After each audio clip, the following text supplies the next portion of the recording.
Oke, hari ini kita akan belajar tentang mmm, logika matematika ya.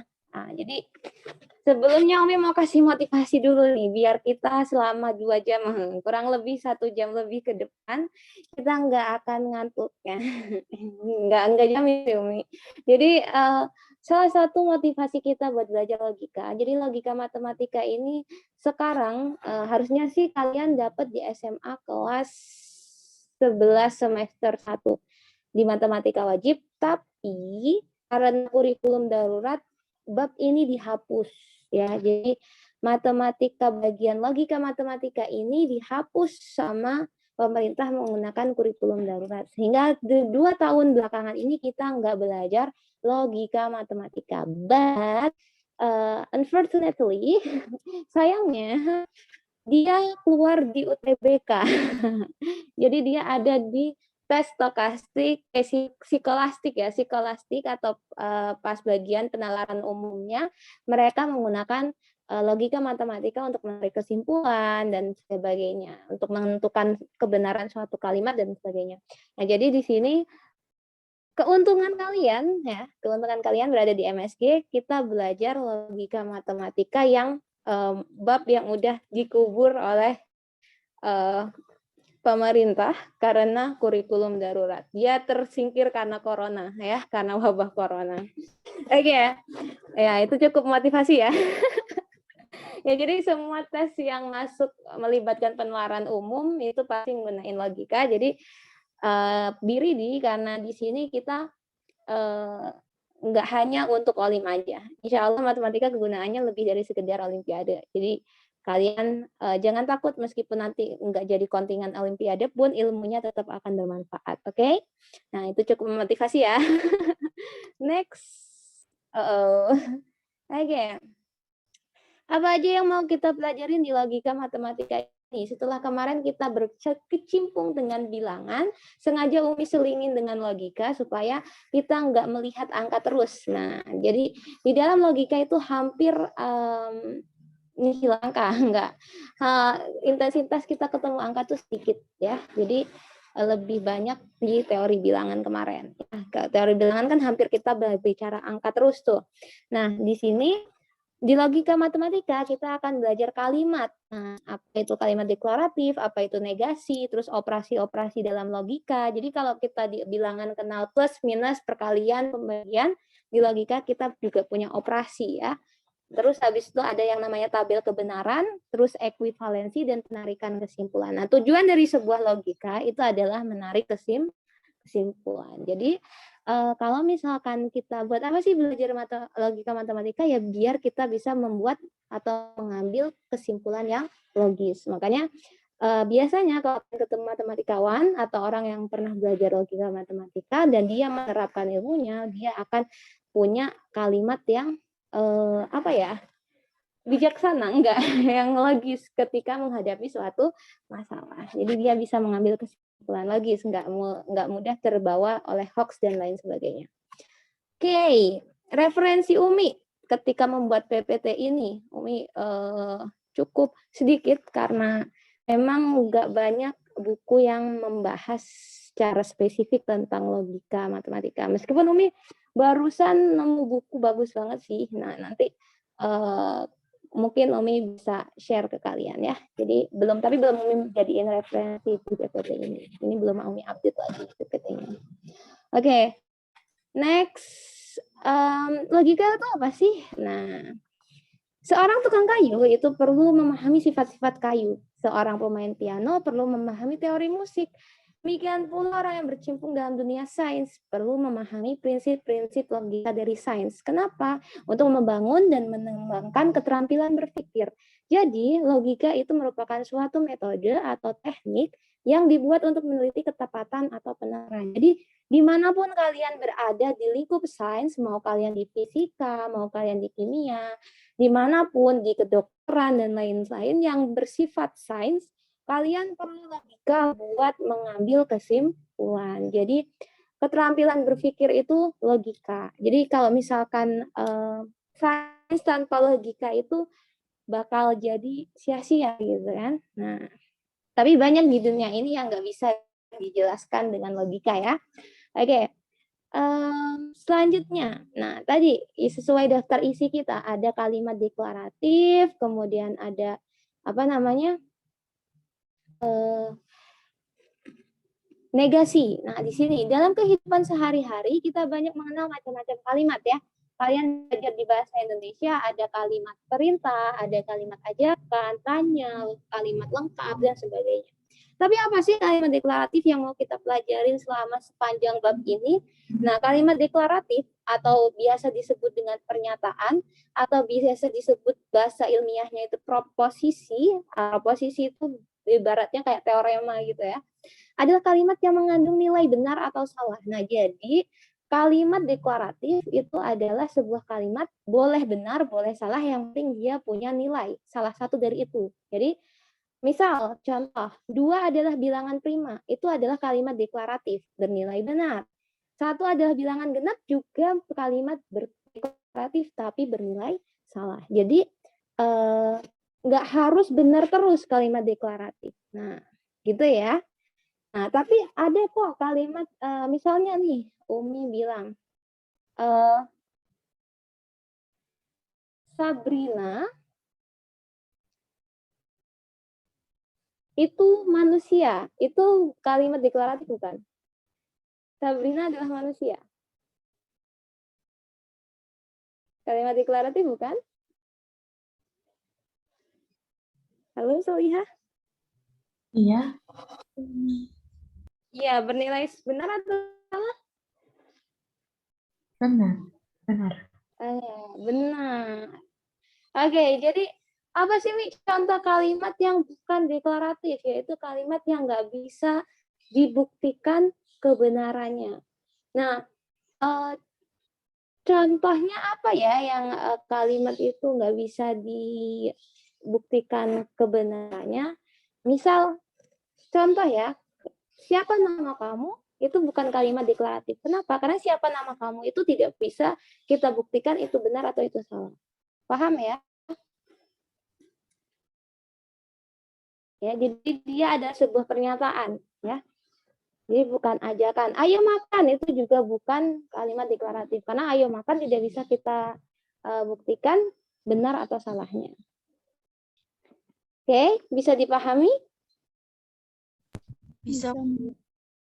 Oke. Yang kedua adalah kalimat terbuka. Nah, bedanya kalimat deklaratif dengan terbuka, kalau kalimat terbuka itu dia seperti deklaratif tapi belum bisa ditentukan bernilai benar atau salahnya. Bergantung, jadi nilai benar atau salahnya bergantung variabelnya ketika kita ganti. Misal, 3 ditambah X sama dengan 8 itu kalimat terbuka. Kenapa? Dia kalimat seperti deklaratif, tapi belum bisa kita tentukan benar atau salahnya. Nah, di sini kita kalau misalkan ambil X sama dengan 5, maka dia menjadi benar. Tapi ketika X-nya sama dengan 2, dia menjadi salah. Jadi dia punya variabel yang membuat dia nggak bisa ditentukan benar atau salahnya. Ya bukan nggak bisa, tapi belum bisa ya. Belum bisa ditentukan benar atau salahnya. Itu kalimat terbuka. Jadi soal-soal itu biasanya berbentuk kalimat terbuka ya. Jadi kita harus menentukan supaya kalimat itu benar variabelnya berapa. Nah, itu. Okay, and then the last is negasi atau ingkaran. Nah, di sini negasi atau gimana Solia? Afan baru masuk, tadi belum buka HP. Oke, oke. Kita juga baru mulai kok. Negasi atau ingkaran adalah pernyataan baru yang nilai kebenarannya berlawanan dengan pernyataan semula. Contohnya, P didefinisikan ya, jadi sama dengan 3 ini, sama dengan yang stripnya 3 ini, dibacanya boleh didefinisikan atau merupakan ya. P merupakan atau didefinisikan atau P adalah juga boleh. P adalah 6 lebih dari 2. Kemudian negasi P itu kebalikannya. Nah, kalau kita punya 6 lebih dari 2, maka negasinya adalah kurang dari sama dengan. Jadi negasi itu ingkaran, yaitu nilainya berlawanan dengan pernyataan semula. Sampai sini 3 kalimat ini. Do you get the point?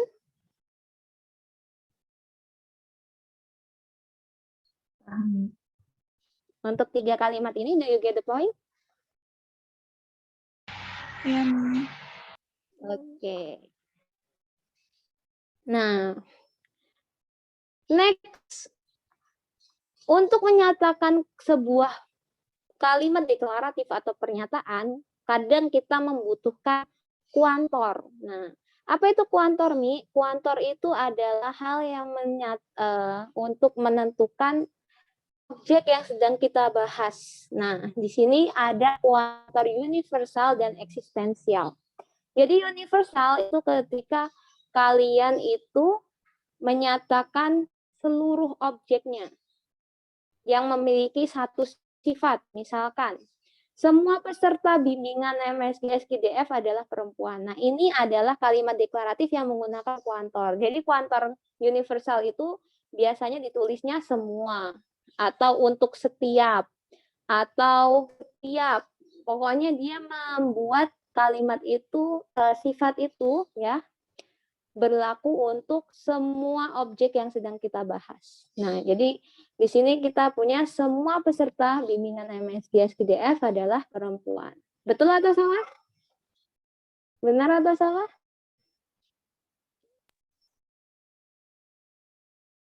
Benar atau salah? benar, Umi. Benar? Are you sure? Ya, untuk yang masuk ke Zoom ini benar ya, tapi secara umum peserta bimbingan MSG nggak harus perempuan ya. Ada yang ikhwan juga.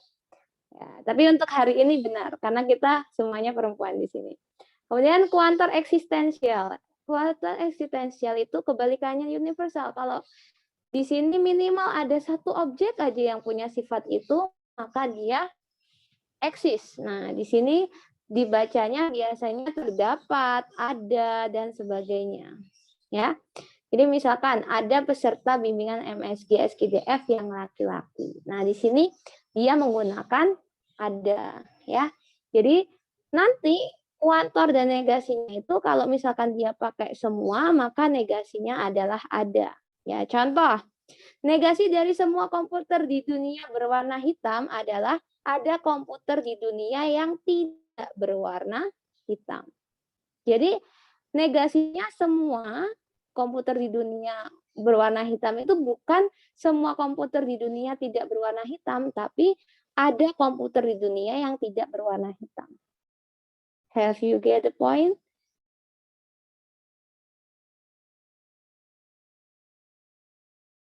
Ya, Mi. Oke, bisa dipahami ya maksudnya.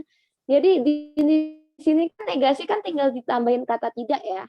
Nah, tapi ketika kita pakai semua, maka kuantornya juga dinegasikan. Jadi negasinya semua itu ada, kemudian negasinya berwarna hitam itu tidak berwarna hitam. Oke, coba negasi dari cinta. Aduh, cinta pandangan pertama antar manusia. Terdapat, berarti ini pakai eksistensial. Nah, berarti kita harus ubah jadi universal. Jadi boleh bilang semua cinta pandangan pertama antar manusia itu tidak ada, atau tidak ada cinta pada pandangan pertama antar manusia, ya. Jadi kita ubah kuatornya, kemudian ubah sifatnya. Sifatnya jadi dinegasikan. Oke, misal Umi punya kalimat seperti ini, coba kalian negasikan. Semua bilangan adalah genap. Negasinya apa? Tidak semua bilangan adalah genap. Ada. Apa negasinya? Semua bilangan adalah genap. Negasinya? Tidak semua bilangan adalah genap. Bukan. Terdapat Bukan tidak bilangan, semua. terdapat bilangan yang Terdapat. Semuanya kita harus ubah ke eksistensial. Semua itu kan universal, diubah ke eksistensial. Berarti semua jadi terdapat atau semua bisa dirubah jadi ada. Ya, negasinya itu semua, negasinya itu ada atau terdapat. Boleh kita pakai ada, boleh terdapat. Ya, ada bilangan yang tidak genap. Ya, negasi dari bilangan genap adalah bilangan tidak genap. Ya udah, berarti kita punya negasi dari kalimat semua bilangan adalah genap. Negasinya ada bilangan yang tidak genap. Have you get the point? Ya, Mi. Ya, Umi. Oke. Sekarang Umi tolong kalian negasikan kalimat ini.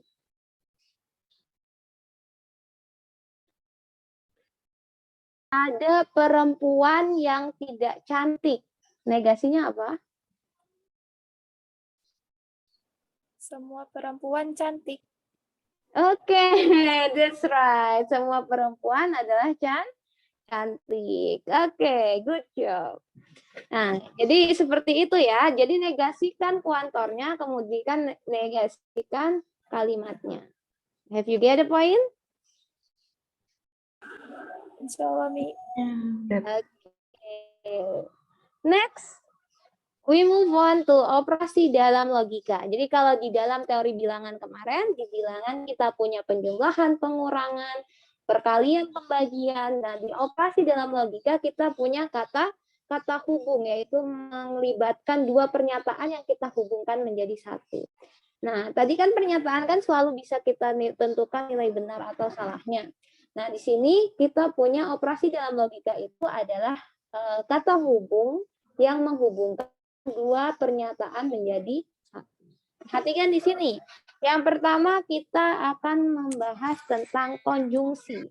Apa itu konjungsi? Konjungsi disimbolkan dengan simbol mit seperti ini. Ini dibacanya mit ya, mit.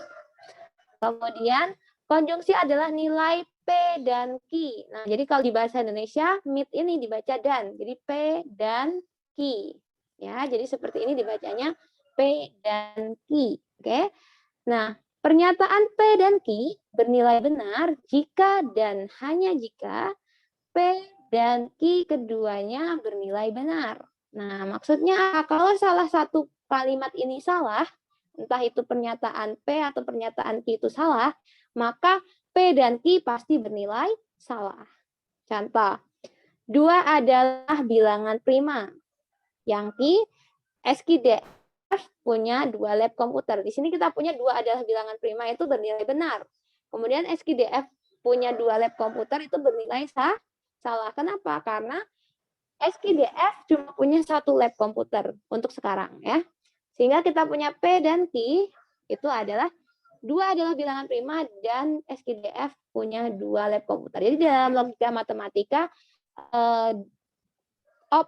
hasil operasinya tuh nggak harus make sense, nggak harus punya arti ya. Jadi kalimat yang digabungkan ya itu nggak harus punya arti. Nah, di sini kita punya 2 adalah bilangan prima dan SQDF punya 2 lab komputer. Itu bernilai salah. Sebab apa? Sebab salah satu kalimatnya punya nilai kebenaran yang salah.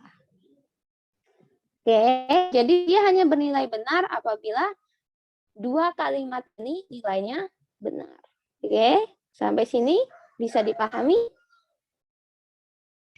Bisa, Mi. Bisa, Mi. Next, namanya disjungsi. Apa itu disjungsi? Ini dibacanya join kalau di bahasa Inggris ya. Nah, disjungsi adalah nilai pernyataan P atau Q. Nah, di sini kalau di bahasa Indonesia nyebutnya P atau Q. Nah, jadi kalau yang anak MSG yang males menulis atau pakai garis miring, nah kalian boleh menulis atau pakai tanda V seperti ini. Nah, perhatikan P atau Q itu bernilai salah. Perhatikan, mereka bernilai salah jika dan hanya jika P dan Q keduanya bernilai salah. Artinya, selama salah satu dari kalimat ini, entah itu P atau Q bernilai benar, maka kalimat P atau Q pasti nilainya benar. Jadi kalau misalkan di sini P-nya benar, maka P atau Q nilainya benar. Kemudian kalau Q-nya salah, Q-nya benar, maka P atau Q selalu bernilai benar. Perhatikan, masih dengan contoh yang sama. Oke, sekarang udah benar ya. Ini belum diupdate nih. 2 adalah bilangan prima bernilai benar. SKDF punya satu lab komputer bernilai benar sekarang karena kita udah punya lab baru. Kalau ini dulu waktu Umi bikin PPT, SKDF belum punya lab, jadi salah di sini. Oke, maka kita punya P atau Q, 2 adalah bilangan prima atau SKDF punya satu lab komputer bernilai benar. Kenapa? Karena P sudah benar. Nah, mereka bernilai salah hanya jika P sama Q kedua-duanya bernilai salah. Jadi pilihan atau asal salah satunya benar, itu dia bernilai benar. Nah, ini sangat kalian bisa terapkan di kalimat-kalimat lain. Contoh, di kalimat terjemahan, coba kita lihat, kalian pasti hafal semua. Surat Al-Asr, kalian punya terjemahannya hafal nggak? Surat Al-Asr. Di situ kalian ada berapa ayat? 3 ya, 3 ayat ya. Nah, perhatikan. Coba, ada yang hafal terjemahannya di sini, surat Al-Asr?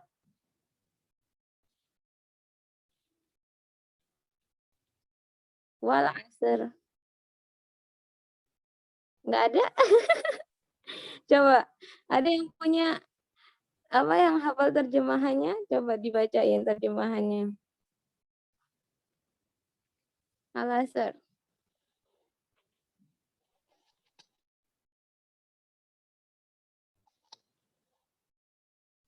Demi masa, sesungguhnya manusia dalam kerugian, kecuali ayat 3, orang-orang yang beriman dan juga mereka yang beramal saleh. Di situ ada kata hubung apa di situ? Kecuali. Enggak, bukan kecuali. Kita belum belajar kecuali di sini. Kecuali orang-orang yang beriman dan beramal saleh. Dan Iya, ada konjungsi di situ. Kita punya beriman dan beramal soleh. Sebagai seorang muslim yang belajar logika, misal kalian dihadapi dengan kasus seperti ini. Kan kalian punya Al-Asr tuh. Kita kan harus menjadikan Al-Quran kita sebagai pedoman hidup nih. Nah, perhatikan. Di surat Al-Asr, Allah bilang ke kita bahwa semua manusia itu dalam kerugian kecuali orang yang beriman dan beramal soleh. Pertanyaannya, kalau kalian melihat sebuah gereja mengadakan bakti sosial, itu amal solih bukan? Amal solih, ya. Itu amal solih karena membantu orang lain. Tapi masalahnya, pertanyaannya Umi adalah, apakah mereka itu mengalami kerugian?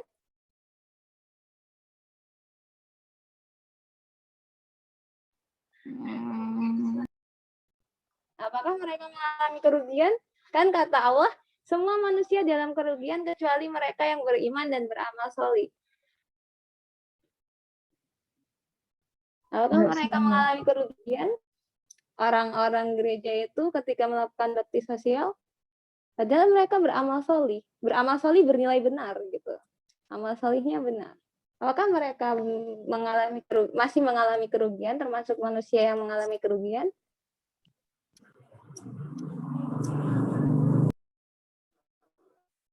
Misalnya lebih spesifik lagi, kalian punya teman SD yang agama lain, misalnya agama Hindu, Buddha, atau Kristen, atau apapun itu. Nah, atau ateis. Tapi dia itu suka ngasih something yang membantu kalian gitu. Apakah dia mengalami kerugian?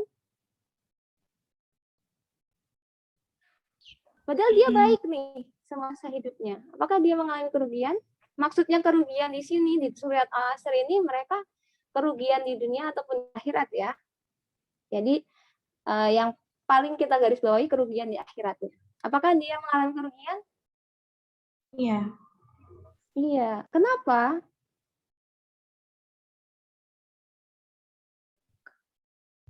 Kenapa? Ya kan dia katanya bukan orang Islam kan, Mi. Kan tadi dia punya kerugiannya di akhirat. Walaupun dia ngasih-ngasih kan itu nggak ada pahalanya. Oke, that's right. Jadi dari surat Al-Asr aja kita udah tahu syarat untuk menjadi orang yang nggak rugi di dunia dan di akhirat itu yang pertama beriman, yang kedua beramal solih. Jadi amal solih aja nggak cukup. Maksudnya apa? Kita berbuat baik aja tuh nggak cukup. Harus disertai dengan iman, ya. Kalau kita nggak beriman, mau sebaik apapun kita di dunia, itulah kenapa Allah menyebutnya dengan orang-orang yang rugi. Kenapa? Karena modal dasarnya harus beriman dan ingat Allah menggunakan konjungsi di sini. Oke, keren kan belajar matematikanya?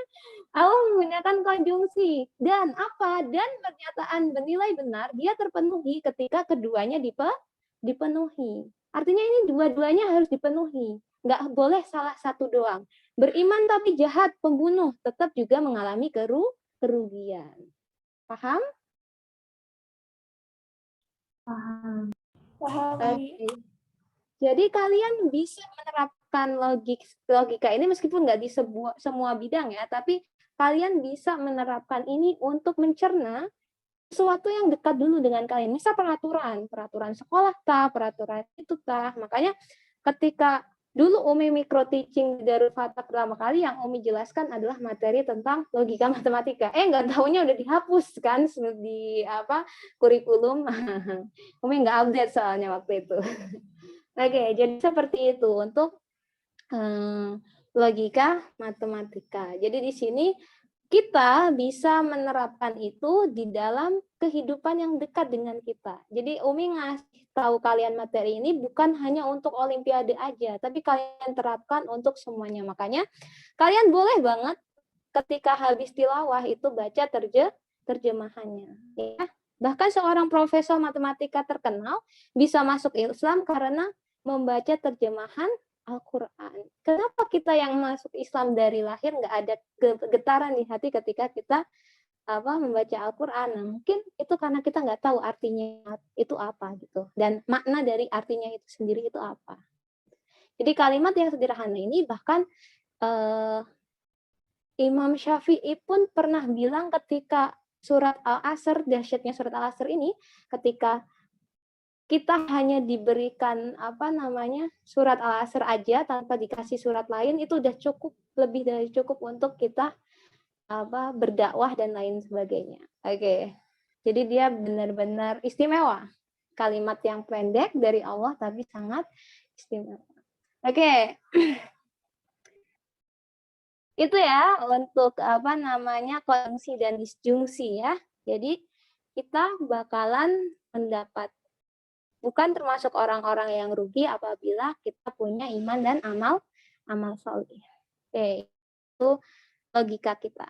Jadi seorang saintis ya harus punya kecerdasan sampai ke taraf itu, ya. Jangan hanya untuk bisa ngerjain tugas sekolah dan juga ujian aja. Nanti kalian jadinya kayak ini dong. Yang waktu itu pernah viral siapa? Yang selebgram itu Aukarin. Aukarin. Ya itu pernah viral kan? Dia dulunya pernah dapat nilai UN tertinggi se-Indonesia. Tapi sekarang seperti itu karena logikanya tidak diterapkan di kehidupannya. Oke, next. Implikasi. Nah, ini operasi dalam logika yang paling sering kita ambil atau kita gunakan dalam penarikan kesimpulan. Nah, biasanya kita sebut kalimat yang di dalam implikasi ini disebut dengan premis. Kalau kalian belajar di bahasa Indonesia, kalian kenal premis. Nah, itu biasanya dia dinyatakan dalam bentuk implikasi. Sebenarnya premis itu untuk semua kalimat sih, nggak harus untuk implikasi, tapi biasanya disajikan dalam bentuk implikasi. Nah, jadi implikasi tanda panah seperti ini. Nah, tanda panah seperti ini itu dinyatakan sebagai jika P maka Q, ya. Jadi ini dibacanya jika P maka Q.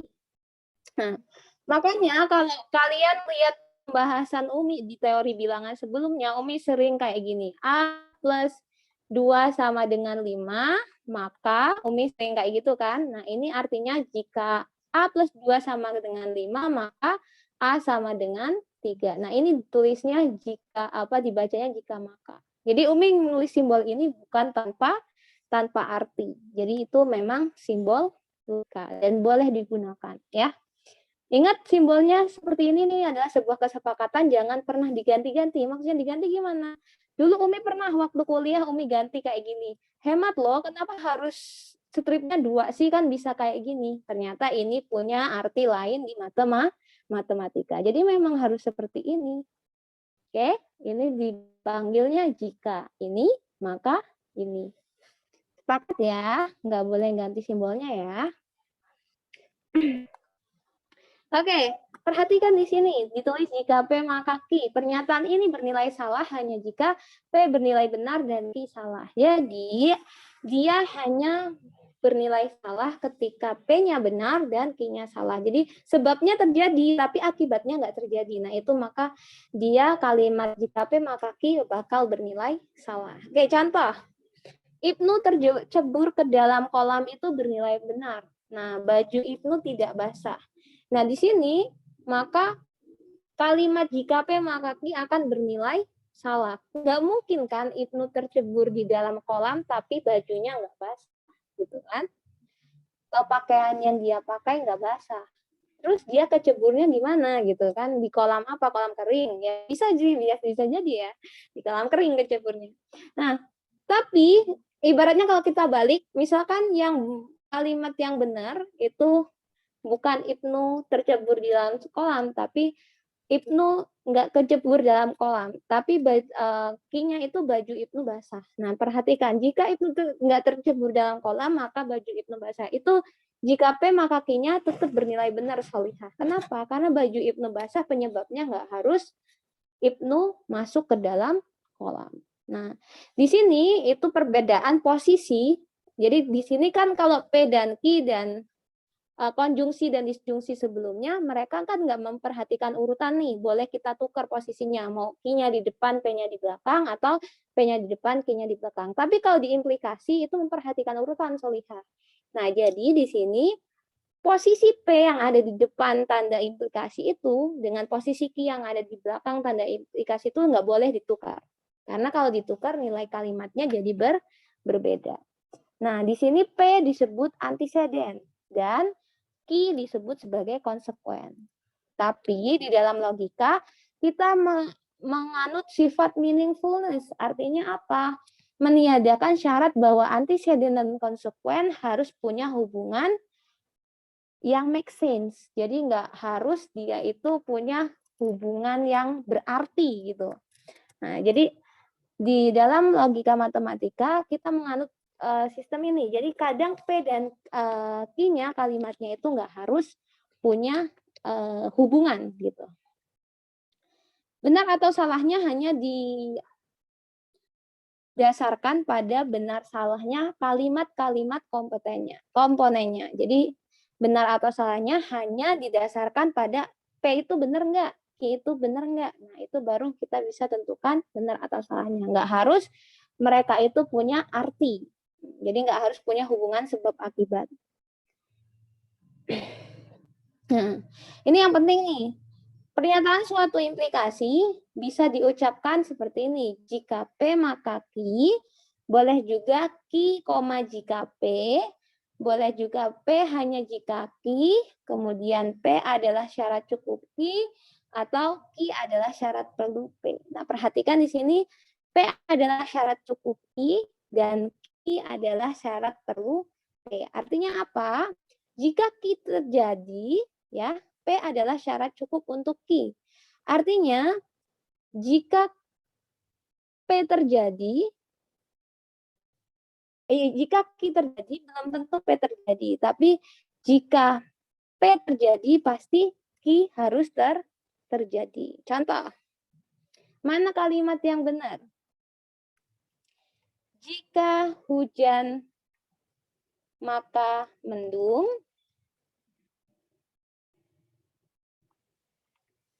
Mendung. Atau yang biru, jika mendung, maka hujan. Yang mana yang benar? Ingat, P adalah syarat cukup Q adalah syarat perlu P. Yang mana yang benar, yang biru atau yang pink? Jika hujan maka mendung atau jika mendung maka hujan? Mana syarat cukup, mana syarat perlu?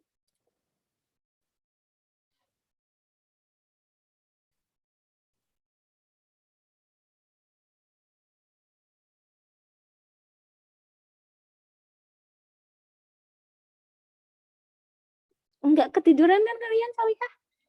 Yang pink atau yang biru yang benar? Tidak, Umi, saya masih mikir. Saya masih mikir.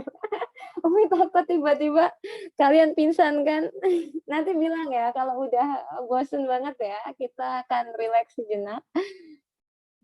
Jika hujan maka mendung atau jika mendung maka hujan? Mana syarat cukup, mana syarat perlu? Mendung tidak berarti hujan, tapi mendung itu ciri-ciri tanda mau hujan, Mi. Gimana ya? Ya, berarti yang mana yang syarat cukup?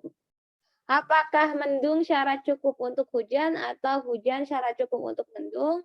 Apakah hujan syarat perlu untuk mendung atau mendung yang syarat perlu untuk hujan? Yang pink aja deh, Mi. Cap cip cup. Cap cip cup. Berapa orang nih yang pink nih? Yang pink berapa orang nih? Siapa yang setuju pink? Persen. Tapi kan kalau hujan nggak mesti mendung, Mi. Ada juga yang hujannya cerah. Are you sure? Maksudnya mendung di sini tuh awan yang membawa airnya itu. Itu kan awan mendung namanya ya. Bukan gelap, enggak gelap, enggak harus yang gelap gitu. Cuman dia awan mendung itu, awan yang isinya air itu loh. Setuju yang pink, Mi. Yang Pink, benar berarti. adalah yang pink. Jika hujan maka mendung. Jadi di sini mendung adalah syarat perlu untuk sebuah hujan. Jadi syarat adanya hujan itu harus ada awan mendung dulu. Kalau nggak ada awan mendung, kayak mana? Misal cerah nih, langit biru, ada matahari, nggak ada awan sama sekali, terus hujan. Dari mana asal hujan itu, gitu kan? Nah, apakah pernah melihat hujan yang seperti itu? Mataharinya menangis, Mi. Nah, tapi kalau mendung itu nggak harus hujan, ya. Jika mendung maka hujan berarti belum benar. Tapi jika hujan maka mendung selalu bernilai benar. Oke? Oke. Next. Oke, next. Di sini ada implikasi yang kita ubah aturannya. Nah, di sini kan implikasi kan jika P maka Q. Nah, jadi kalau misalkan kalian nanti menghadapi soal, tentukan converse dari implikasi tersebut. Nah, converse itu apa? Converse itu ketika kita balik, Q-nya di depan, P-nya di belakang, namanya converse. Jadi dari arah sini ya, perhatikan. Dari ini ke sini itu namanya converse ya. Dari sini itu converse. Oke.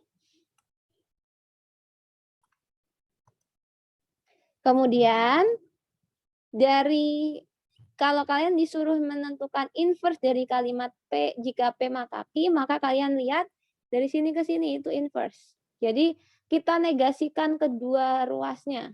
Negasi P, maka negasi Q. Ini namanya inverse. Ya, dari sini ke sini itu inverse. Ingat, converse itu dibalik posisinya, inverse itu dinegasikan per kalimatnya. Dan yang terakhir adalah kontraposisi. Kontraposisi itu setelah di-converse dia di-inverse atau setelah di-inverse dia di-converse.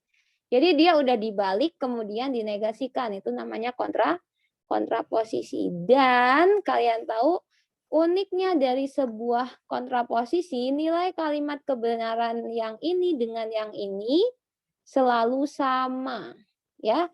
Jadi mereka berdua nilai kebenarannya sama. Jadi kalau yang ini bernilai benar, yang ini juga bernilai benar. Nah, ini biasanya nanti akan digunakan kalau kalian mengambil atau pembuktian, ya, kelas yang membuktikan sebuah kalimat biasanya nanti di ada sih di materi kelas 11 itu, cuman yang udah dihapus sekarang. Nah, di situ kalau kalian membuktikan kalimat, di Olimpiade juga kadang-kadang ada, di situ kita bisa menggunakan pembuktian kontraposisi. Jadi kita balik kalimatnya, posisinya dari seperti ini menjadi seperti ini. Misal tadi kita punya jika hujan maka mendung, kan yang benar. Nah, kontraposisinya jika tidak mendung maka tidak hujan. Nah, itu juga kesimpulan yang benar. Oke. Nah, tapi itu pembuktian yang paling lemah itu menggunakan kontraposisi. Oke. Next, operasi logika kita yang terakhir namanya biimplikasi. Kayak mana Mi simbolnya? Simbolnya seperti ini. Nah, ini biimplikasi. Itu double implikasi ya. Jadi jangan kalian sok-sokan bikin kayak gini. Dulu Umi kayak gini. Terus sama dosen Umi dimarahin. Apa ini? Ini nggak ada simbol kayak gini di matematika. Adanya kayak gini. Jadi dia dua tanda panah, kemudian di tengah-tengahnya tanda sama dengan. Nah, ini adalah biimplikasi. Apa itu biimplikasi, Mi? Biimplikasi dibacanya jika dan hanya jika, ya. Perhatikan, dia dibaca jika dan hanya jika. Nah, di sini. Jika dan hanya jika. Oke. Ditulisnya seperti ini, kemudian pernyataan ini benar hanya jika P dan Q keduanya memiliki nilai kebenaran yang sama. Misal sama-sama benar atau sama-sama salah. Nah, jadi nanti kalau kalian melihat kalimat biimplikasi, kalimat itu akan bernilai benar kalau setiap kalimat penyusunnya sama-sama benar atau sama-sama salah. Contoh, Ibnu siswa kelas 2 bernilai benar, Ibnu lulus ujian kelas 1 bernilai benar. Sehingga kita kalau buat diimplikasinya, Ibnu siswa kelas 2 jika dan hanya jika ia lulus ujian kelas 1. Nah, ini bernilai benar. Jadi dia adalah syarat cukup dan perlu. Di sini P adalah syarat cukup dan perlu untuk Q. Sehingga mereka posisinya boleh dibolak-balik, ya. Boleh dibolak-balik, Q-nya di depan, P-nya di belakang, atau P-nya di depan, Q-nya di belakang, karena posisi mereka itu sama sebagai syarat cukup dan syarat perlu untuk kalimat lainnya. Nah, jadi misal nih, Sabrina kelas 10 karena sudah lulus SMP. Jika dan hanya jika sudah lulus SMP. Jadi mereka syarat cukup dan syarat perlu harus dipenuhi. Nah, tapi mereka juga bernilai benar ketika dua-duanya salah. Misal, Umi bilang Hasina itu tidak Hasina bukan kelas 7 jika dan hanya jika Hasina tidak lulus SD. Ya, jadi itu juga bernilai benar. Jika Hasina bukan kelas 7 jika dan hanya jika Hasina tidak lulus SD, itu juga pernyataan yang bernilai benar. Ya, padahal mereka keduanya bernilai salah gitu. Tapi ketika dihubungkan dengan jika dan hanya jika, nilainya menjadi benar. Oke. Next. Untuk yang sebelumnya tadi nggak ada pertanyaan kan? Jika dan hanya jika ya? Nggak ada, Mi. Oke, belum ada ya. The last tabel, enggak ada yang ini bukan the last, aduh, masih banyak. Tabel kebenaran. Kalian sudah bertahan sejauh ini, udah mulai ngantuk belum? Umi udah ngantuk. Oke, tabel kebenaran. Tabel kebenaran adalah tabel yang berisi semua kemungkinan dari suatu pernyataan. Nah, contoh, kan kalau kita udah punya kalimatnya, misal nih tadi Umi bilang, Sabrina kelas 10, kan bisa langsung kita tunjuk itu benar atau salahnya. Tapi kalau tabel kebenarannya, tabel kebenaran itu kita itu belum tahu kalimatnya itu apa. Nah, jadi pernyataannya itu apa kita belum tahu. Makanya di sini tabel kebenaran itu dibuat untuk menyatakan semua kemungkinan dari P yang mungkin. Jadi sebuah kalimat itu kemungkinannya apa aja. Di sini perhatikan. Kalau negasi kita punya kalau P benar ya. Kalau P benar di sini, maka negasi P nilainya salah. Kalau P salah, negasi P nilainya benar. Jadi kita belum tahu nih kalimat P sama negasi P itu apa. Tapi kita bisa tahu bahwa kalau nilai kebenaran P itu benar, kan kita itu kan setiap pernyataan atau kalimat deklaratif itu kan bisa kita tentukan benar atau salah ya. Jadi di sini perhatikan, kita buat semua kemungkinannya. Kalau P benar berarti negasinya salah, kalau P salah berarti negasinya benar. Jadi kita buat semua kemungkinannya. Paham?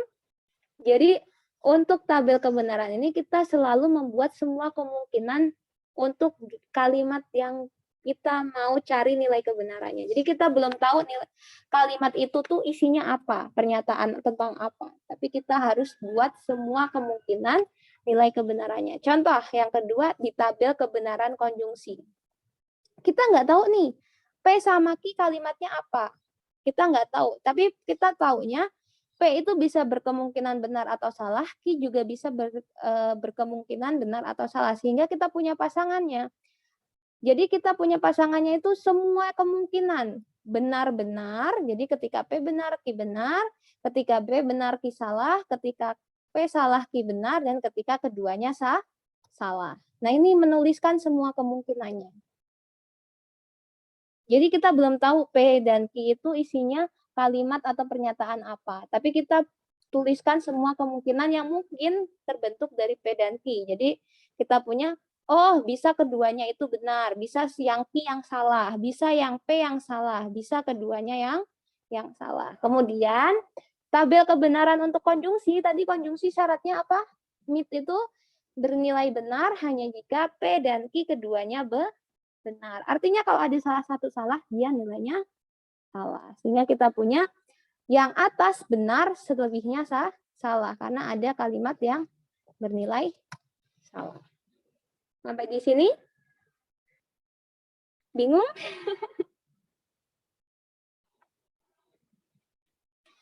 Sampai di sini?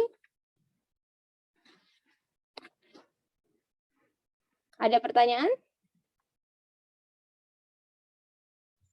Tabel kebenaran untuk narasi itu dari misalnya di soal udah ditentuin gitu ya, Mi? Kalau tabel kebenaran itu kita nggak tahu kalimatnya, Solihah.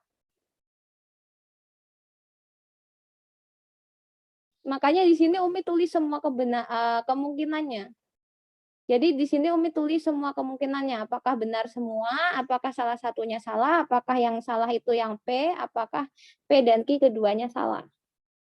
Terus kita cari kebenaran untuk P dan Q. Nah, P dan Q tadi menurut definisinya, dia bernilai benar hanya jika kedua kalimat komponennya bernilai benar. Sehingga kalau ada salah satu yang salah, pasti dia nilainya salah. Jadi kita nggak tahu kalimat P itu apa, kalimat Q itu bunyinya apa, kita nggak tahu. Kita belum, yang kita tahu mereka sebuah pernyataan, tapi kita nggak tahu mereka itu pernyataan benar atau pernyataan salah. Makanya di sini kita diminta untuk membuat semua kemungkinan dari nilai kebenaran suatu pernyataan.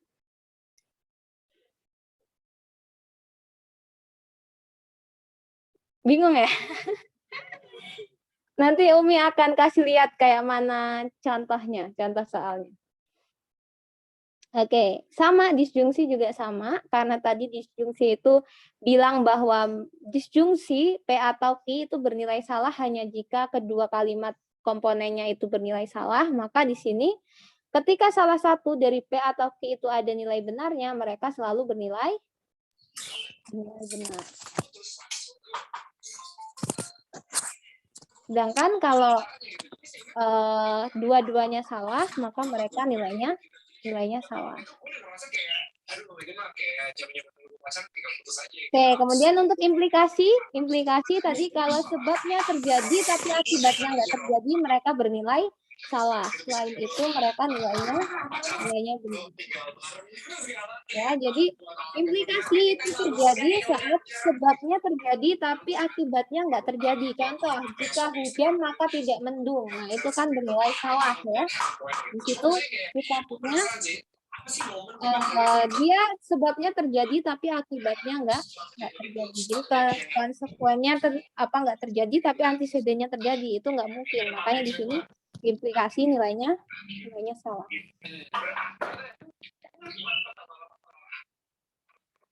Oke, sampai sini bisa dipahami?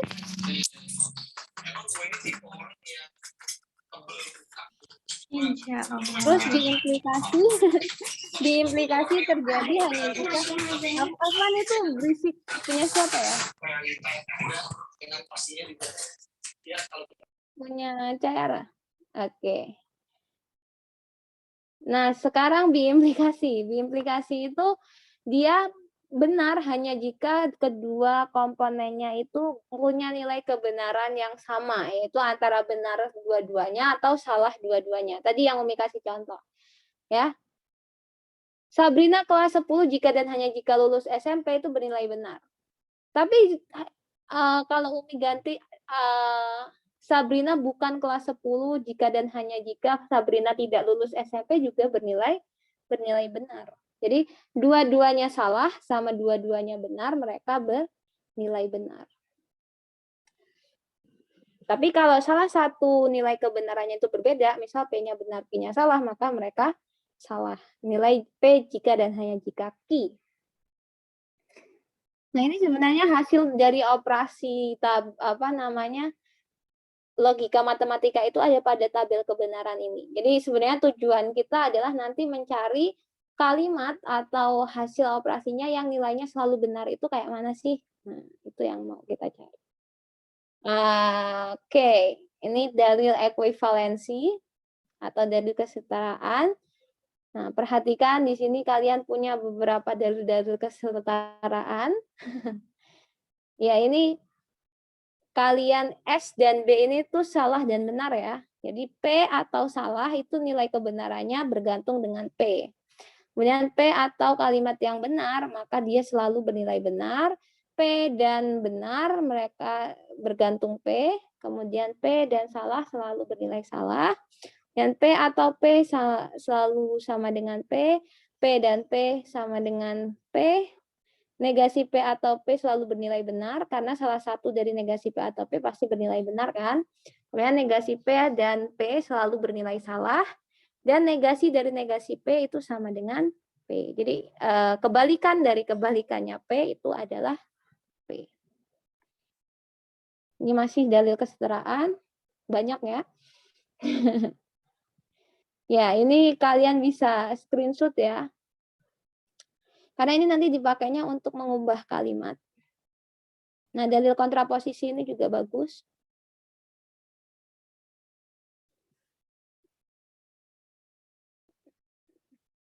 Ya, dalil De Morgan juga sama.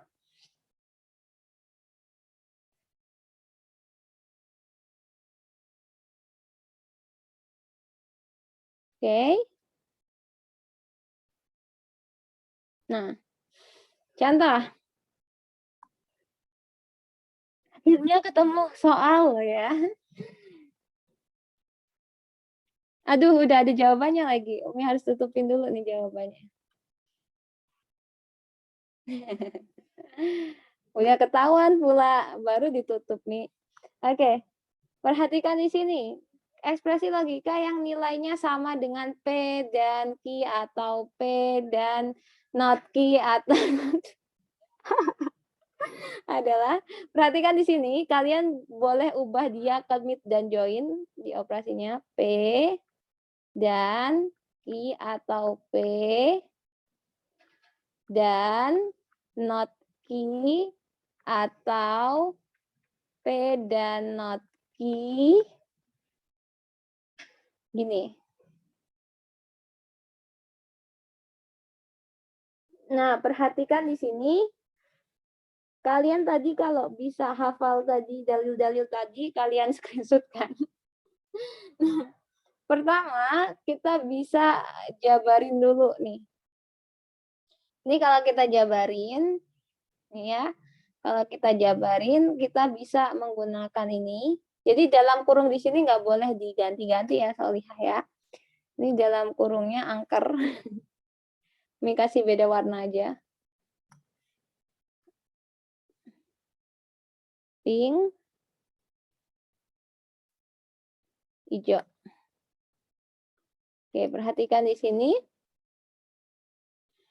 Nah, kalian lihat yang ada di dalam kurung merah ya, yang di dalam kurung merah itu di sini kita punya dipandang sebagai satu kalimat ya. Misalkan Umi punya dia kalimatnya adalah S lah ya. Jangan S nanti dikira salah lagi. Umi punya dia A. Nah, ini sama aja, kita punya satu kalimat A, kemudian di sini ada konjungsi dengan kalimat ini. Nah, di sini ada konjungsi, terus di sini ada disjungsi. Maka di sini kalian berlaku sifat apa? Sifat apa? Distributif. Distributif itu kalian bisa kayak kalikan gitu. Nah, jadi di sini kalian bisa tulis seperti ini yang ada di dalam kurung merah. Tetap kalian tulis sebagai P dan I atau P. Kemudian dan, ingat kata itunya dan, disjungsinya, konjungsinya dan. Kemudian negasi P, negasi Ki. Nah, terus atau di sini atau yang merah lagi, tulis lagi P dan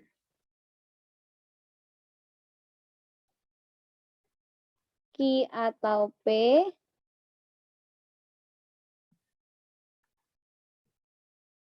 dan negasi dan di sini hijau ya tadi.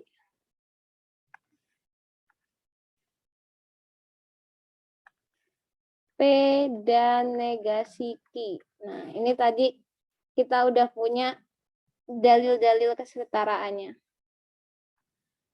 Nah, ini dalam kurung. Nah, seperti ini jadinya. Terus kalian kerjain yang di dalam kurung sini. Di sini kita punya P dan ini, maka kalian bisa apa namanya? Gunakan sifat asosiatif boleh. Jadi kalian boleh pindah kurung merah ini jadi P dan kurung merahnya dipindah buat si Ki atau P dan negasi Ki. Jadi kalian operasiin dulu yang kurung merah ini.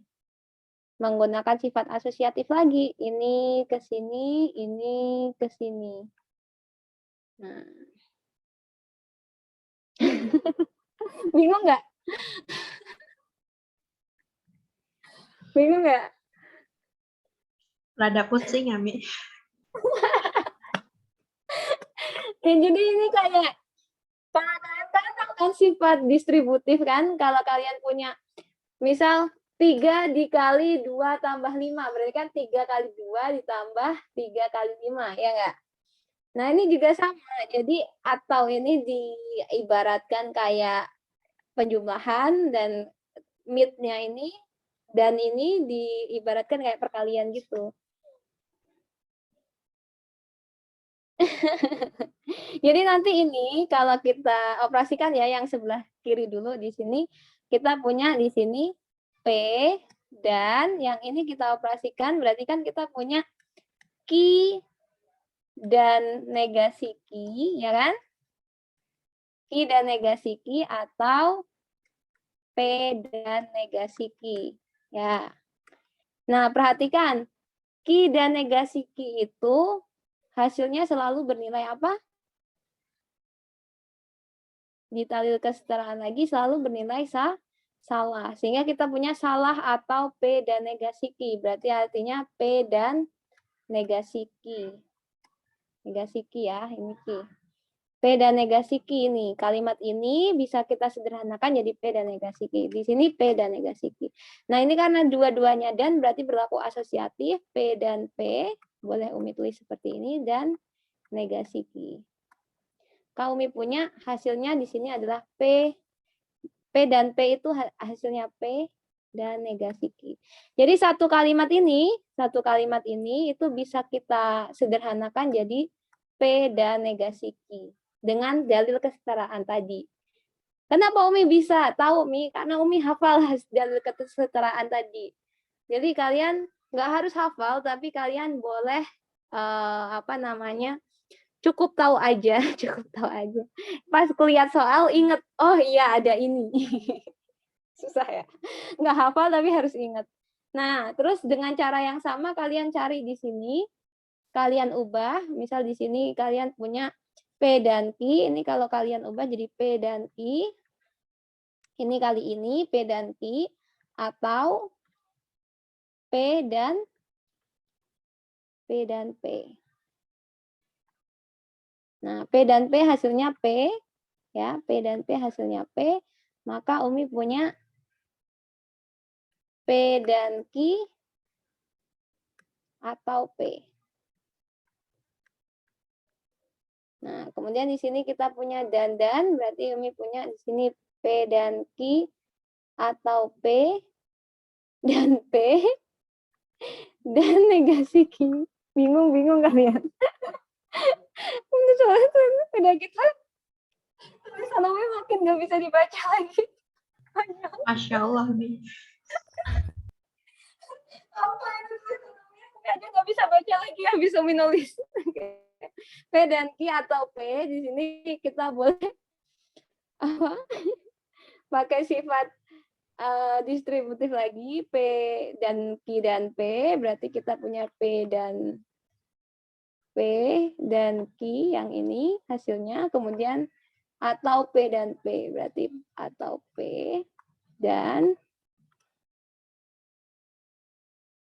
dan Q atau P dan negasi Q. Nah, di sini kalian boleh pakai sifat distributif lagi.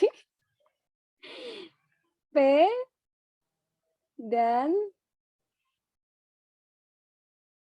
Q dan negasi Q. Ini selalu bernilai salah.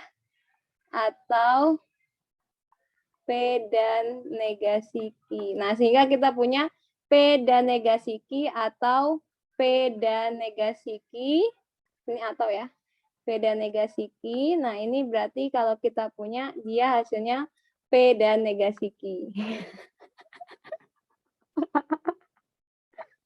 Umi merasa bersalah sama kalian. Oke, jadi intinya kita menggunakan dalil kesetaraan lagi buat cari nilai kebenaran kayak persamaan paling sederhananya gitu loh. Jadi pakai distributif, pakai asosiatif, terus dikali-kaliin, ditambah-tambahin sampai nanti ketemu satu kalimat aja. Nah, ini satu kalimat terakhirnya gitu. Ya, paham kan? Frustasi kayaknya. Oke, ya kurang lebih seperti itu ya kalau menggunakan dalil kebenaran tadi, dalil-dalil kesetaraan tadi. Nah, jadi kalian tadi kan ada sekitar 20 dalil ya, 20 dalil. Itu bisa kok, itu gampang buat dihafalin. Aduh, Umi merasa bersalah. Oke, itu gampang buat dihafalin. Jadi kalian itu cukup untuk mengotak-atik sebuah persamaannya supaya bisa jadi ekuivalen ke persamaan yang paling sederhananya gitu. Tapi ada juga langkah kedua itu bisa gunain tabel kebenaran. Ya kayaknya lebih mudah pakai tabel kebenaran sih. Coba ya kita lihat pakai tabel kebenaran ya. Ini cara satu ya, tadi pakai dalil-dalil kesetaraan, ribet kan? Sebenarnya nggak ribet sih. Umi suka pakai dalil kesetaraan kalau kita hafal.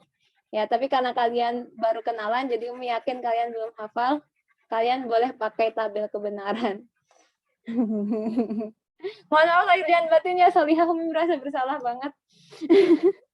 Dan dia contoh secara satu pakai tabel kesetaraan kayak gitu ya. Kalau tabel kebenaran itu kayak gini, kalian bikin tabel, terus cari persamaan P, kemungkinannya apa aja, kemudian pernyataan Q, kemungkinannya apa aja, negasi P, kemudian negasi Q. Nah, perhatikan.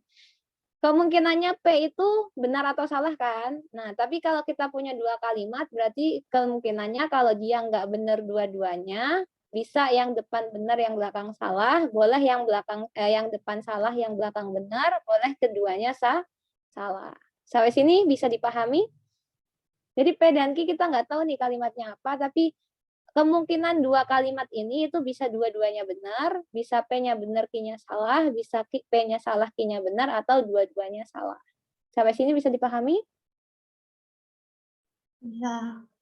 Nah, negasi P itu kebalikan P. Kalau di sini P benar, berarti negasi P nilainya salah. Kalau di sini P-nya benar, berarti negasi P salah. Kalau di sini P-nya salah, berarti negasi P-nya benar. Kalau di sini P-nya salah, berarti di sini benar. Terus kalau negasi Q apa? Negasi Q di sini coba disebutin.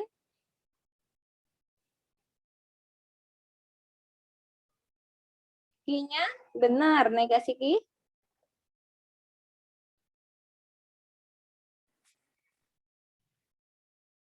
Negasi Q. Ini benar. Benar, salah, benar, salah. Berarti negasi Q urutannya? Salah benar, salah benar.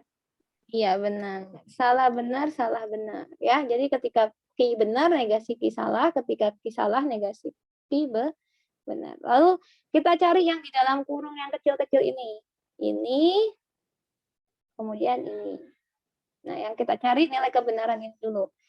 Q atau P, kemudian cari nilai kebenaran P dan negasi Q. Nah, Q atau P, nilai kebenarannya apa, Solihah? Fokus ke Q dan P. Benar-benar, nilai atau nilainya apa tadi di tabel kebenaran kalau benar-benar?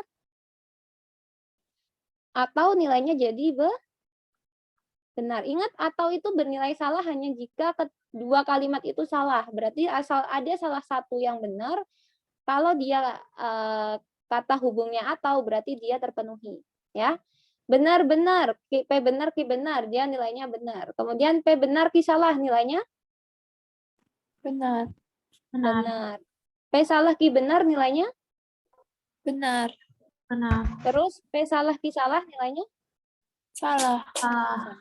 Oke. Kemudian P dan negasi Q. Berarti fokus ke P sama negasi Q. P benar, negasi Q salah. Benar, salah, dan kata hubungnya, dan. Benar, salah. Kalau dan, salah. Ya tadi ya, beriman dan beramal soleh. Kalau salah satunya nggak dipenuhi atau nggak bernilai benar, maka dia menjadi salah. Oke, kemudian benar-benar. Benar. Benar. Benar. Salah-salah? Salah. Salah. Salah benar? Benar. Benar. Oke. Kemudian kita punya yang kedua, yaitu P dan ini, Q atau P. Berarti kita fokus ke nilai kebenaran P dengan Q atau P. Paham? Lihat di sini, B dengan Q atau P. B dengan B. Benar atau salah? Benar. Benar. Kemudian B dengan B. Benar. Benar. Kemudian S dengan B. Salah. Salah. Salah. Kemudian S dengan S. Salah. Salah. Salah. Oke. Kemudian Umi punya negasi ki atau yang ini ya, P dan not ki. Nah, misal nanti ini, yang ini, kok nggak mau? Kenapa nih? Mau kok nggak mau soalnya? Oke. Kok nggak mau? Oke, Umi pakai yang lain.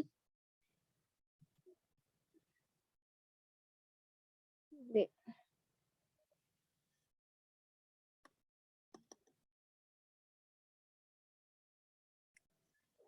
Bentar, pakai pulpen yang lain ya, bentar.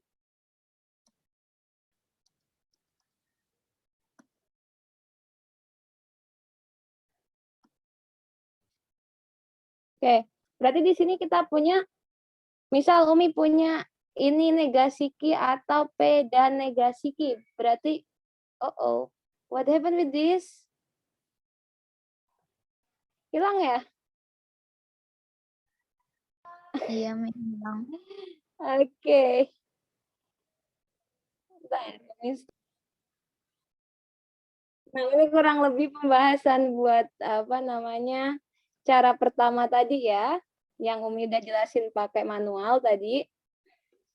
Nah, ini penjelasan secara apa lengkap, enggak sih tadi juga lengkap.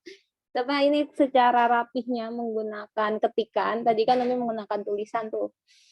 Nah, jadi hasilnya ini.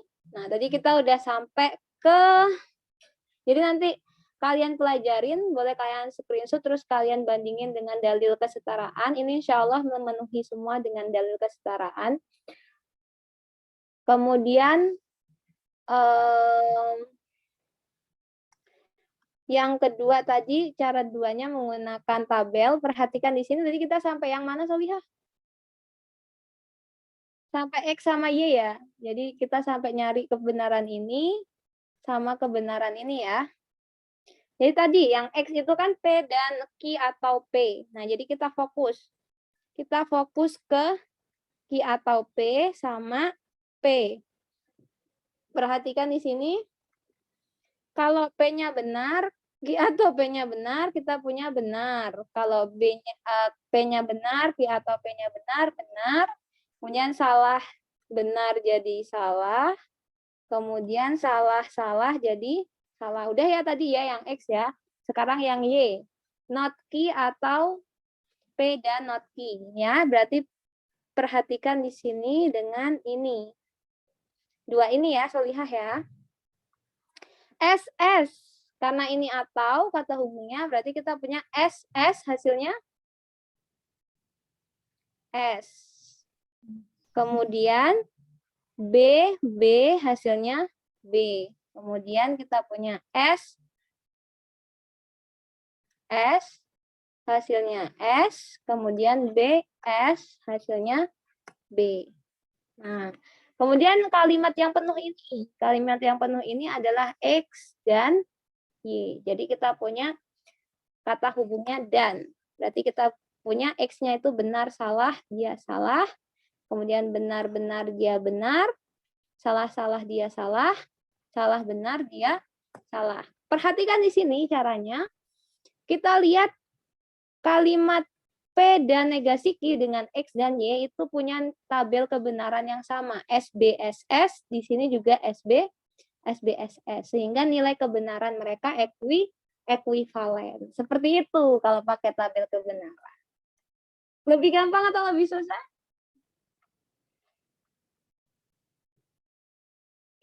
Lebih bisa gampang daripada yang tadi sih. Lebih gampang dari yang tadi. Oke, ini lebih bisa dimengerti karena kebanyakan ketika kita masih sekolah, pemikiran kita selalu pakai otak kiri. Jadi lebih suka dengan sesuatu yang sistematis, ya. Cara pertama itu lebih enak kalau kalian berpikirnya, karena Umi sampai Umi lulus SMA juga masih pakai otak kiri kok. Tapi nanti ketika kalian sudah menemukan apa ya, kayak boleh menggunakan segala macam cara untuk mencapai tujuan, kalian akan berkembang kemampuan dominan otaknya, nggak selalu otak kiri terus. Karena kalau di sekolah kita itu kayak diarahkan untuk sistematis, makanya kita dominan suka yang ada rumusnya gitu. Nah, sedangkan kalau yang cara satu tadi kan nggak ada rumusnya tuh, kita pakai seolah-olah pakai feeling, tapi ada dalilnya kok, dalil kesetaraannya. Nah itu biasanya ketika kita kemampuan dominan otak kanannya udah terbangun, lebih gampang pakai yang cara satu. Oke, nggak apa-apa, berarti suka cara dua ya. Ya, oke. Itu cara dua. Kalau Umi suka cara satu. Oke, jadi entah dari kapan dominan otak kanan Umi terjadi, Umi juga nggak tahu, mungkin dari semester 4 kali ya. Ketika kita boleh menghalalkan segala cara, yang penting alurnya benar gitu. Ya, jadi kalian nanti kalau udah di perguruan tinggi dan kalian masuk jurusan yang kalian menurut kalian itu nikmat di situ, maka kalian biasanya otak kanannya bakal terbangun. Oke, the last materi. Udah jam berapa ini? Udah jam 10 ya? Belum? Oh, 15 menit lagi. Penarikan kesimpulan. Nah, ini materi terakhir kita di logika. Gila sih, logika satu pertemuan, padahal kita kalau di kelas, Umi belajar ini 1 semester loh. Kalian lebih keren dari Umi berarti. Sistem kebut 1 pertemuan ini. Nah, oke. Perhatikan di sini kalau udah kelenger bilang. Umi yang udah kelenger. Oke, perhatikan di sini.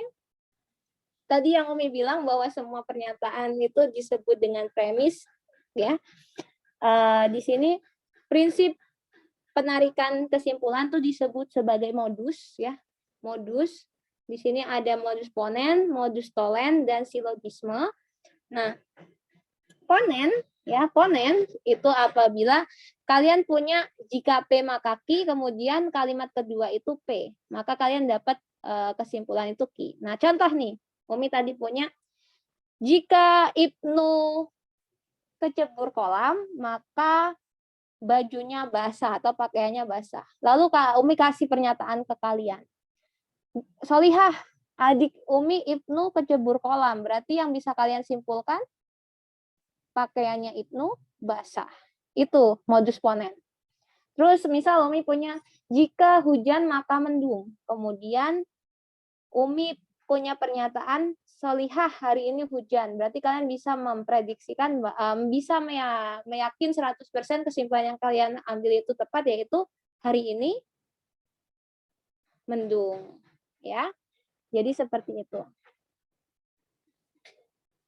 Kemudian modus tonen. Modus tonen itu seperti kebalikan gitu. Jadi kalau kali kita punya jika P maka Q, terus Umi punya pernyataan keduanya adalah negasi Q, maka kalian bisa ambil kesimpulan negasi P. Contoh,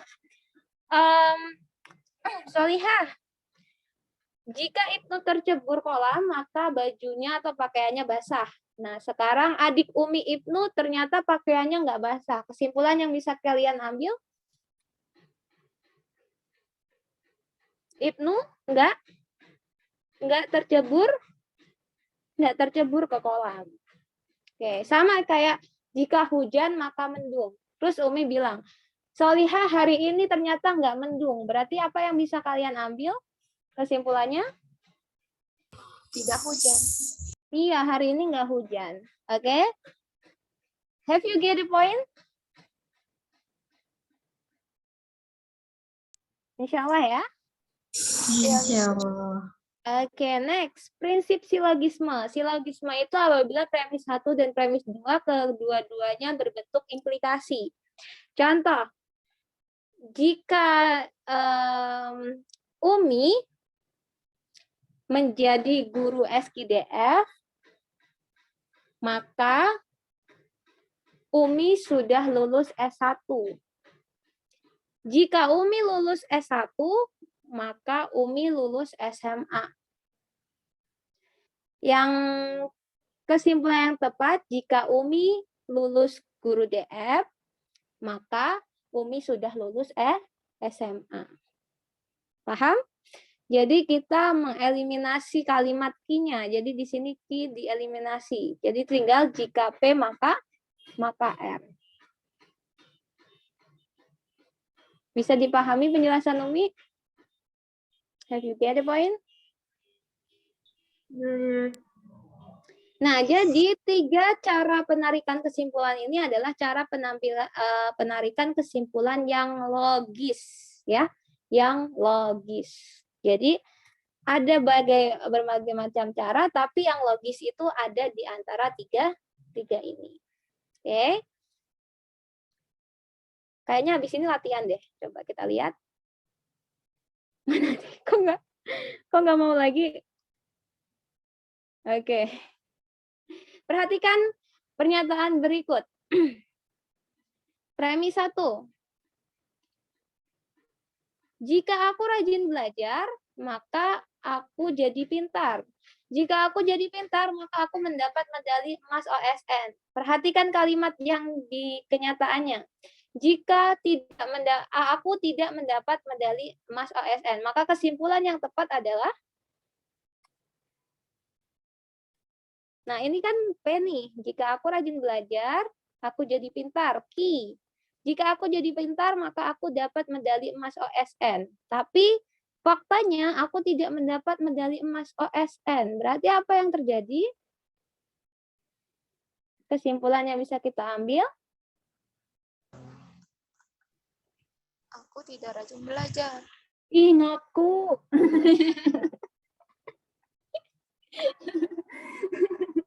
Ngaku, parah ngaku, ngaku. Ya, kesimpulannya adalah aku tidak rajin belajar. That's right. Bisa dipahami maksud dari soalnya? Jadi kalian boleh mengambil modus silogisme kemudian digabungkan dengan modus tolen, ya. Nah, kalau kalian mau belajar soal-soal logika kayak gini, kalian lihat aja di penalaran umum UTBK, kalian akan dapat banyak segepok soal yang tipe macam ini, ya. Jadi kalian akan mendapatkan segepok soal tipe-tipe premis-premis seperti ini di penalaran umumnya UTBK. Nggak apa-apa, Mi. Belajar dari sekarang, saya baru kelas 7 loh, Mi. Nggak apa-apa, siapa yang marah gitu, siapa yang akan membuat Anda terlihat aneh dengan belajar itu dari sekarang gitu kan. Ya, jadi it's okay. Ya, kemudian contoh lain. Nah, Umi mau tutup jawabannya biar kalian ngerjain dulu. Contoh lain, perhatikan di sini. Masing-masing dari 5 pernyataan berikut itu bernilai benar atau salah. Banyak kalimat di atas yang bernilai benar adalah ayo loh.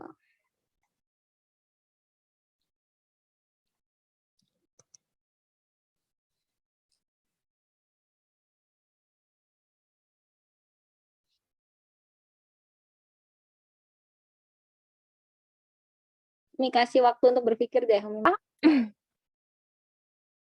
Oke, mohon maaf untuk yang belum ngirimin jawaban, mau bahas. Kita bisa menyelesaikan soal seperti ini, salah satunya menggunakan asumsi solihah. Apa itu asumsi, Umi? Asumsi itu andaikan kalimat ini benar, akibatnya apa? Nah, contoh.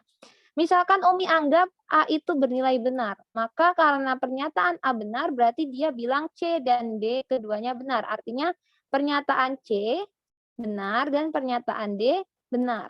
Perhatikan, jika pernyataan C benar, pernyataan A benar, mereka connecting nih. Di pernyataan C bilang pernyataan A benar. Nah, di sini benar. Tapi kalau pernyataan D benar, D bilang pernyataan C salah. Berarti kalau pernyataan D benar, berarti ini C harusnya salah. Padahal kita bilang kalau pernyataan A benar, berarti C benar, D benar. Dan di sini berarti C dan D nggak bisa langsung saling benar. Artinya pernyataan A pasti salah. Karena akibat dari pernyataan A tadi kontradiksi. Kontradiksi itu nggak sesuai. D bilang pernyataan C salah, tapi C bilang pernyataan D benar dengan cara bilang di sini pernyataan A benar, berarti sekaligus dia bilang bahwa pernyataan D benar. Nah, di sini nggak make sense ya. Jadi akibatnya kalau misalkan dia salah, A salah, berarti negasi dari pernyataan C dan D keduanya benar. Salah satu dari C atau D pasti ada yang salah. Nah, antara C atau D yang salah. Nah, karena di sini A itu salah, maka kalimat C itu salah. Kenapa? Karena dia bilang A adalah benar. A benar. Berarti karena di sini kita tahu bahwa dia salah, karena tadi kita andaikan benar ternyata kontradiksi, maka kita punya pernyataan C juga salah, ya. Kemudian pernyataan D dan E tidak keduanya benar. Nah, ini simpen dulu nih. Pernyataan D dan E tidak keduanya benar. Artinya apa? Antara D atau E salah satu ada yang salah. Kita lihat pernyataan E. Pernyataan E kita punya pernyataan E, A dan C keduanya salah. Nah, perhatikan pernyataan C salah itu di pernyataan D bernilai benar. Kenapa? Karena dia beneran salah pernyataan C. Ya, akibat dari pernyataan A yang bernilai salah. Berarti kita punya pernyataan A dan C keduanya salah bernilai benar. Nah, kemudian yang B kita punya pernyataan D dan E tidak keduanya benar bernilai benar. Kenapa kok bernilai benar, Mi? Karena D dan E tidak keduanya benar, berarti kita punya D atau E itu bernilai benar. Nah, tadi kita punya disjungsi atau kalimat atau kalau keduanya benar juga masih bernilai benar. Nah, jadi kita punya jawaban yang benar atau kalimat yang bernilai benar itu ada 3, yaitu B, D, dan E. Sampai di sini bisa dipahami penjelasan Umi? Nggak bisa, Ini kalau kalian mau lihat deskripsinya seperti ini.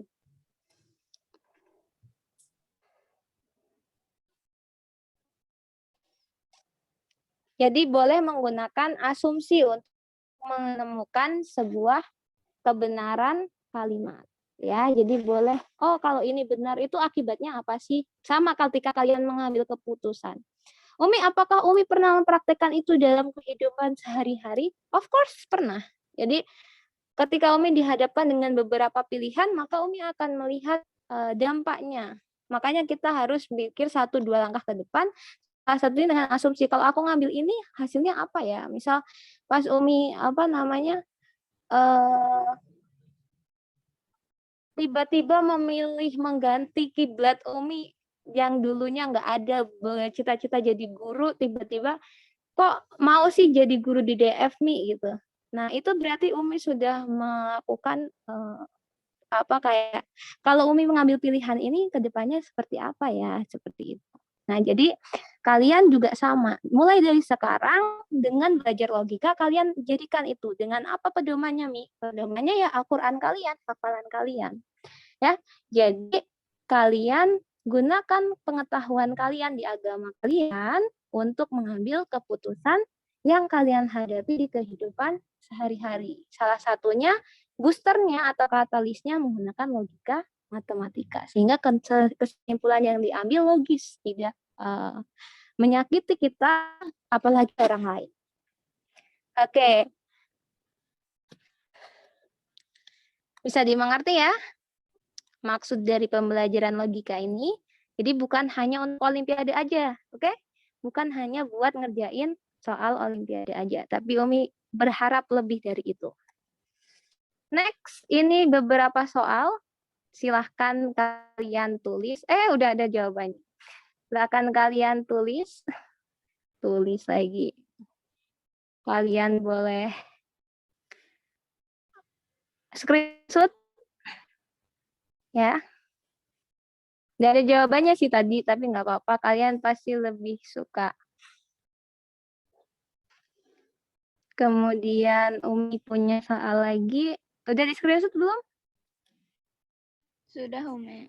Udah, Umi. Oke, kemudian Umi punya lagi. Silahkan di screenshot, tetap ada aja jawabannya.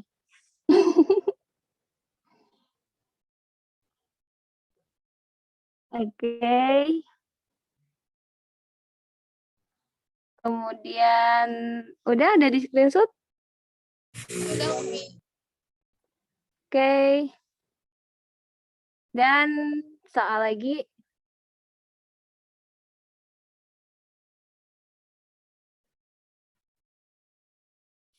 Banyak kok soalnya. Jadi kalian nggak akan kekurangan soal pekan ini.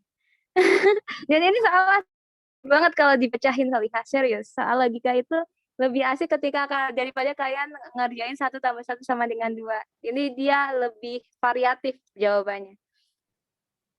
Oke, dan screenshot.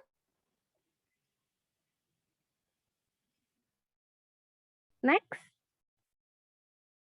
Soal lagi.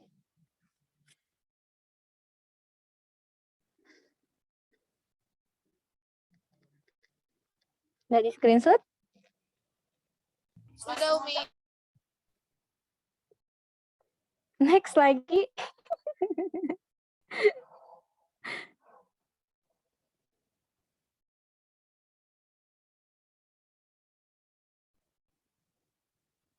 Udah di screenshot. Sudah, Umi. Next. Next. Lagi. Oh, banyak ya soalnya.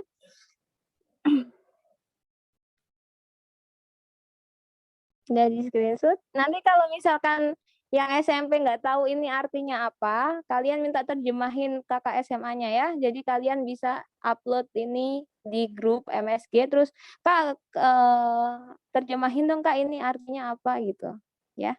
Jadi jangan ragu untuk bekerja sama. Next. Selanjutnya. Tapi udah nih. Banyak ya. Soalnya Umi suka banget sama logika, jadi pasti Umi nyari banyak soal. Jadi kalau kurang bilang ya, Umi upload di grup. Masih banyak soal yang lain. Udah? Next? Udah lebih dari cukup, Mi. Udah lebih dari cukup. Oke, ini kayaknya yang terakhir deh. Ini kayaknya yang terakhir. Oke, udah? Oh, masih ada. Oke. Yang ini harusnya di logika sih, apa di kombin. Yang ini nggak harus dikerjain pekan ini karena yang ini harus ada kombin, harus ada, kita belajar kombinatorika dulu, kita belum belajar itu. Oh udah Umi itu ternyata udah Umi kasih, udahlah itu aja. Oke, semangat dan selamat selamat dan semangat belajar. Oke.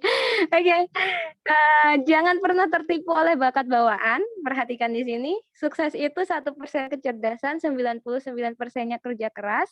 Orang dengan kecerdasan terbatas mampu mengalahkan si pintar dengan ketekunannya. Sebaliknya orang cerdas yang malas bisa dikalahkan oleh orang biasa yang bekerja keras. Oke? Nah, jadi jangan pernah tertipu. Aku itu udah pinter dari lahir, itu nggak ada. Kemudian orang tua aku pinter maka aku pinter, itu juga nggak ada. Karena sukses itu sesungguhnya 1% kecerdasan, 99%-nya kerja keras. Jadi kalau kalian males-malesan, kalian kita males-malesan, kita nggak belajar, ya berarti jangan bermimpi buat go get gold gitu. Jangan bermimpi buat dapat emas kalau kita nggak bisa bersikap seperti seorang pemilik emas gitu. Jadi kalau mau dapat seorang medali emas, ya berarti kita harus bersikap seperti orang yang kejar kalau dapat emas gitu. Ya, jangan bangga, ih kamu kok kelihatan nggak pernah belajar tapi nilainya bagus gitu. Nah itu kayaknya nggak mungkin gitu ya. Pasti ada something yang dia lakukan ya. Nah jadi di situ kita harus bekerja keras di sini. Jangan khawatir, jangan takut dengan kemampuan kita sekarang, karena kemampuan kita sekarang itu bukan penjamin dengan masa depan kita gitu.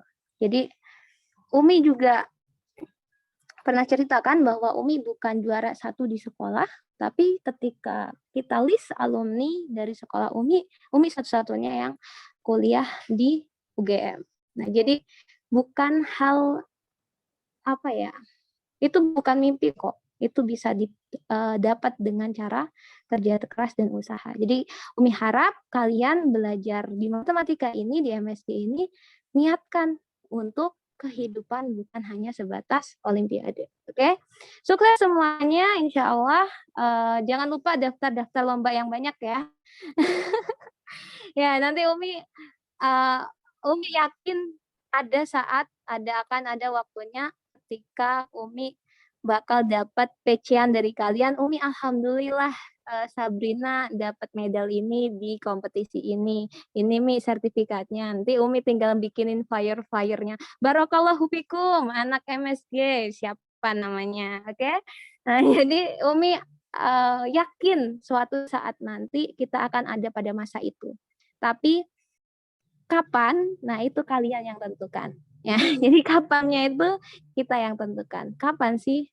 Ya. Jadi insya Allah, bismillah, pelan-pelan, tapi konsisten. Allah suka amalan-amalan kecil yang dikerjakan berkali-kali dibanding kita ngerjain 1 kali tapi banyak, tapi cuma sekali tok seumur hidup. Nah, itu Allah lebih suka yang kecil tapi berkali-kali. Oke, yang belum duha nanti silakan duha dulu. Jazakumullah khair for your attention. Alhamdulillah 1, 2, 3, 4, 5, 6, 7, 8, 9 orang ya. Wah, lumayan ini udahan ya. Dulu Umi cuma 1 orang kok waktu SMA. Oke. Jadi barakallah, semoga dibetah-betahin aja, dapat logika ya, dibetah-betahin aja. Insya Allah nanti kita ganti topik lagi pekan depannya ya. Umi belum bisa janjiin untuk kita bimbingan di hari weekdays ya, karena luring ini kabarnya bakal yang SMP ada shift pagi dan shift siang. Jadi mereka ada yang berangkat jam 1 siang. Takutnya nanti antara Umi punya jadwal di situ atau teman-teman kalian ada yang punya jadwal di situ sehingga nggak bisa ikut bimbingan karena harus belajar di kelas secara luring. Nah, jadi untuk yang weekdays kita belum adakan dulu. Jadi untuk sementara yang jadwal tetap kita di hari Sabtu ya. Oke, mungkin nanti Sabtu Ahad kalau misal weekdays nggak benar-benar nggak bisa dipakai Sabtu Ahad, nggak ada libur dong. Oke. Nggak mungkin. Ini pasti mimpi. Nggak mungkin. Ini pasti mimpi gitu kan. Ya siapa tahu nanti hari Sabtunya kita bisa luring kan, ekskulnya luring, itu kan keren kan. Karena kabarnya untuk yang si pagi siang ini juga bakal ada pelajaran di hari Sabtu. Nah, semangat yang SMP. SMP kelas 7-8-nya. Oke, semangat ya. Umi dengan kalian, Umi bersama kalian. Oke. Ya, jadi ini juga salah satu pemikiran Umi kenapa Umi nggak ngadain di weekdays dulu ya. Nanti untuk sementara ini kita usahakan hari Sabtu dulu. Oke, mohon maaf lahir dan batin. Maafkan apabila ada salah kata maupun perbuatan Umi yang kurang berkenan di hati kalian. Kemudian thanks a lot karena kalian udah bertahan setahun belum ada 1 semester. Ya, insya Allah nanti kita selesaikan materinya, kita selesaikan soal-soalnya. Boleh banget diskusi dan itu soal bukan buat dikerjain sendiri, boleh didiskusikan di dalam grup dan Umi yakin suatu saat nanti bakal ada masanya grup MSG itu benar-benar jadi study group yang Umi punya tujuan di awal bikinnya itu sebagai grup diskusi, kalian ngupload soal dan kalian ada yang ngasih jawaban, saling tukeran pemikiran. Tapi kapan itu kalian yang menentukan kapan dimulainya ya. Boleh dari tahun ini, bisa mungkin nanti, bisa mungkin besok, kita yang menentukan kapannya.